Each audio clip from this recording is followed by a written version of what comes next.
Anong nagpa-realize sa'yo na kailangan mo i-expand pa yung talent? Kasi ever since maliit pa ako, talagang, since si Michael Jackson talaga po ang idol ko, nahihiling na talaga po ako sumayaw. Iba yung, pag nakarinig talaga ako ng music, pop music, ay hala, kung saan nakakarating yung katawan ko nung bata ako. Siyempre, nagdadalaga, nahiya-hiya na, ganyan, until nagpapasok po ako, naging mainstay ako sa ASAP at nakatrabaho ko sa Teacher Jercel dapat. Talagang si Teacher Jercel, ang G-Force, ang nagbigay ng self-confidence sa akin na sumayaw sa edad kong 20 na yan. Oo, ganyan, teenager. Kailan ba ako nun? 16 years old yata ako nung napunta ako sa ABS-CBN.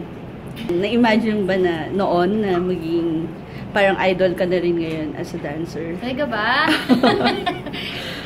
Nagiging halimaw ka raw pagdating sa naman. Hindi, ako nga, pangarap ko talaga mag-improve, no, as a performer or dancer, sinasabi nila. Kasi, mahal ko talaga pagsasayaw din. Kasi, hindi ako kumpleto pagka, halimbawa, may kumakanta ako ng isang musika na, yun nga, upbeat, nang hindi ako gumagalaw. So, gusto ko na mag-expand pa kung ano yung knowledge ko sa pagsasayaw, pag-explore pa, different cultures, ganyan.